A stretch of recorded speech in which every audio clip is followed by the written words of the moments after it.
धन्यवाद देतो, त्यांना शुभेच्छा देतो. पण मी या ठिकाणी आल्यानंतर जी प्रसन्नता मला लागली, प्रसन्नता जी वाटली ते पाहून ती पैशाने बोलण्यासारखी नाही आहे याची जाणीव मला आहे. शेवटी महाराज, आम्ही भागवत सप्ताहाच्या माध्यमातून या 7 दिवसाच्या 8 दिवसाच्या कालावधीमध्ये विविध उपक्रम राबवले. वारकरी संप्रदाय म्हणूनच आपली समाजाप्रती काय देणं आहे आमचं, ही भावना तुम्ही तुमच्या माध्यमातून जरी सुरुवात जरी केली असेल तरी मात्र तो समाजापुढे एक आदर्श निर्माण करतो की समाजाने काय केलं पाहिजे, ही दिशादर्शक देण्याचं काम हे वारकरी संप्रदायाच्या वतीने या ठिकाणी होते आहे. आज आम्ही पाहतो की समाजातली नैतिकता आणि अनैतिकता, समाजामध्ये नैतिकता राहावी, समाज एक संघ राहावा, समाजातली संस्कारित राहावा, याकरिता वारकरी संप्रदाय प्रयत्न करत असतो. शेवटी आमच्या लहानपणामध्ये किंवा आमच्या संतांनी आम्हाला सांगून गेलं की महाराष्ट्र भूमी ही संतांची भूमी आहे. संत येती घरात तुळशी, आमचा दिवाळी दसरा हे संस्कार आमच्यावर घडलेले आहेत. आज दिवाळी दसऱ्यासारखा उत्सव मला या ठिकाणी आल्यानंतर जाणवलं. ठिकठिकाणी रांगोळ्या घातलेल्या आहेत, सळा सारवण केलेला आहे, प्रत्येकाच्या अंगणामध्ये 5 दिवे लावलेले आहेत. याचं महत्व फार मोठं आहे, हे शब्दात मांडण्यासारखं नाहीये, लक्षात घ्या. इतकं मोठं महत्व आहे की या ठिकाणी लहान छोटी छोटी मुलं आहेत. याच मुलांच्या माध्यमातून उद्याचे संस्कार, म्हणजे आज यांना जे संस्कार तुम्ही जे घालता, हे जे संस्कार आहे हे उद्याचं बलशाली देश बनवण्याकरता हे संस्कार फार उपयोगाचे राहणार आहेत. आम्ही या ठिकाणी या संस्काराच्या भरोशावरच वारकरी संप्रदायाने, संत परंपरेने जे आम्हाला संस्कार दिलेले आहेत त्या संस्कारातून वाढलेल्या देशाचे पंतप्रधान नरेंद्र मोदी आहेत आणि म्हणून देश महासत्तेच्या दिशेने वाटचाल करतोय आणि म्हणून संतांच्या जीवनामध्ये फार महत्व आहे.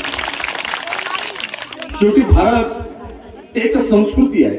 भारतीय संस्कृती आणि हिंदू संस्कृती म्हणजे नेमकी काय आहे? जगामध्ये अनेक संस्कृती आहेत, पण अनेक संस्कृती असताना भारतीय संस्कृती आज जगाची महासत्ता होण्याच्या दिशेने वाटचाल करते. अनेक परराष्ट्रीय, परराष्ट्र म्हणजे ऑस्ट्रेलिया असतील, इंग्लंड असतील, फ्रान्स असतील, यासारखे अनेक देशातील ख्रिश्चन लोक असतील, मुसलमान लोक असतील, ते आज हिंदू धर्मामध्ये प्रवेश करीत आहेत, हिंदू धर्म स्वीकारत आहेत. काय कारण असेल? मुस्लिमांचा विचार केला, इस्लाम धर्म स्वीकारला, तर इस्लाम धर्मामध्ये कट्टरता आहे. पण भारतीय परंपरेमध्ये कट्टरता नाही, भारतीय धर्मामध्ये, हिंदू धर्मामध्ये कट्टरता नाही.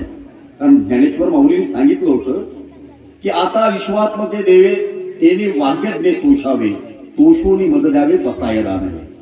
जे खळाची व्यंकटी सांडो तया सत्कर्मी रती वाढो, भूता परस्परे जडो मैत्री जीवांची. त्याच्यानंतर ज्ञानेश्वर माऊली म्हणतात की दुरितांची तिमिर जाओ, विश्व स्वधर्म सूर्य पाहो, आणि जो जे वांछील तो ते लाहो प्राणी जात. काय अर्थ होतो याचा? याचा अर्थ हा होतो की या जगामध्ये असणारा प्रत्येक व्यक्तीला, म्हणजे भारतातल्या लोकांना नाही, लक्षात घ्या, जगामध्ये असणाऱ्या प्रत्येक व्यक्तीला ईश्वराने, ज्ञानेश्वर माऊलींनी मागितलंय परमेश्वराकडे की हे परमेश्वरा, या जगामध्ये असणाऱ्या प्रत्येक व्यक्तीला जे जे पाहिजे ते तू दे, त्याच्या प्रत्येक इच्छाकांक्षा पूर्ण कर. म्हणजे या सृष्टीवर, या पृथ्वीवर असणारा प्रत्येक सजीव ज्याला जे पाहिजे ते तू दिलं पाहिजेस, ही परमेश्वराकडे मागणी घालणारे आमची ज्ञानेश्वर माऊली. आणि ही विचारधारा म्हणजे हिंदू विचारधारा, हे संस्कार म्हणजे हिंदू संस्कार. आमच्या घरामध्ये कुठला तरी पाहुणा येतो आणि त्या पाहुण्यामध्ये आम्ही काय शोधतो? देव शोधतो. आणि म्हणून म्हणतो आम्ही अतिथी देवो भव. घरामध्ये कुठेतरी पाहुणा आलाय आणि आमची माऊली काय करते की घरात पाहुणा आलेला आहे, देवाच्या स्वरूपामध्ये आलाय, आणि म्हणून त्या पाहुण्याकरता आम्ही आमच्या अंगणामध्ये पाण्याची बादली नेऊन ठेवतो आणि त्याचे पाय धुवून घेतो आणि त्याला मोठ्या सन्मानाने आतमध्ये घेतो. आणि हे जे संस्कार घालण्याचं काम आणि हे संस्कार टिकवण्याचं काम वारकरी संप्रदायाच्या माध्यमातून होते आहे. आणि म्हणून गेले 17 वर्षापासून या गावामध्ये हा वारकरी संप्रदायाचा एक भागवत सप्ताह होतोय, महाराजांनी मला सांगितलंय आता. आणि म्हणून हे 17 वर्षापासून होतोय. मला वाटतं या संस्कारातून आमचा भास्करही या संस्कारातून उभा आला आहे. भास्कर गुले जो आमचा सरपंच आहे या संस्कारातून उभा झालाय. एक चांगला व्यक्ती, एक अभ्यासू व्यक्ती, एखाद्या विषयाकडे अगदी आशावादी दृष्टीने विचार करणारा व्यक्ती आणि सतत प्रयत्नरत राहणारा व्यक्ती, म्हणजे धार्मिक कार्य असो की इतर कुठलंही कार्य असो, दुसऱ्याला मदतीसाठी कार्य असो की समाजाबद्दलची तळमळ असो, हे त्याच्या बोलण्यातून मला जाणवतं. आणि त्यावेळेस मी कधी कधी विचार करतो की हे कसं काय भाषे इतका काय सखोल विचार करतो. मला आज त्याची गरिमा जाणवली की आज या 17 वर्षापासून या गावामध्ये भागवत सप्ताहाचं आयोजन होतो आणि या भागवत सप्ताहाच्या आयोजनाच्या माध्यमातून या भागवत वारकरी संप्रदायाने त्याच्यावर टाकलेले संस्कार आणि म्हणून तो तसा आहे. मला वाटतं की ही अनेक या ठिकाणची पुढची पिढी इथे बसलेली आहे. छोटे छोटे वारकरी आमचे बालगोपाल आहेत. तिथे माझ्या लहान लहान मुलींनी अतिशय सुंदर माता भवानीवरचं सुंदर नृत्य सादर केलं. फार प्रसन्नता वाटली. पण हे विचार आपण सदैव आत्मसात करावे राहावेत आणि आपल्या प्रत्यक्ष जीवनामध्ये याचा अंगीकार आपण करावा. कारण वारकरी संप्रदायाचे लोक अतिशय नम्र, अतिशय भाविक, अतिशय भक्ती आहेत की दुसऱ्याच्या डोळ्यामध्ये अश्रू पाहिले की यांच्या डोळ्यामध्ये पहिले होतात. संवेदनशीलता ही वारकरी संप्रदायाचं खास वैशिष्ट्य आहे. आपल्या भाकरीतला तुकडा स्वतःसाठी नाही तर तो इतरांसाठी आमच्या आईने बनवून दिलेला आहे.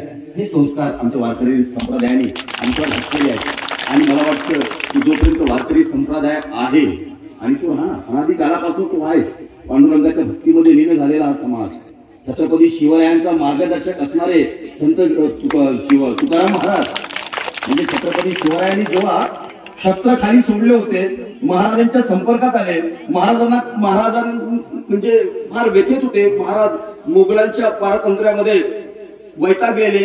अनेक कष्ट, विरोधक सगळे सोयरे त्यांच्या विरोधामध्ये जेव्हा गेले आणि विरोधामध्ये गेल्यानंतर महाराजांनी आपले शस्त्र खाली ठेवले आणि मी काय करू, कुणाच्या विरोधात लढू, हा विचार जेव्हा महाराजांच्या मनामध्ये आला.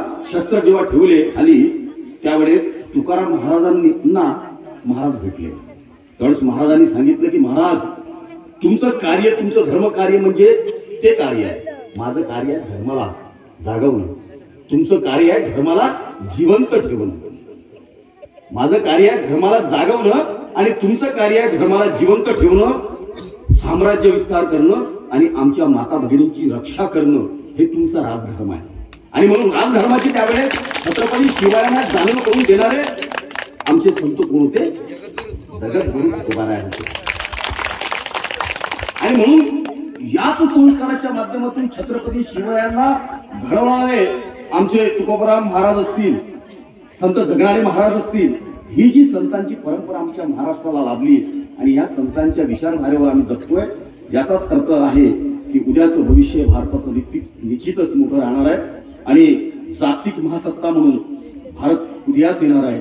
हे या संस्कारांच्या माध्यमातून उभं राहणार आहे. हा विश्वास मला या ठिकाणी व्यक्त करावा असं वाटतो किंवा सर्वांना खूप खूप शुभेच्छा देतो. आणि आयोजकांनी माझी योग्यता नसताना मला बोलण्याची संधी दिली त्याबद्दल मी आयोजकांना खूप खूप धन्यवाद देतो. धन्यवाद.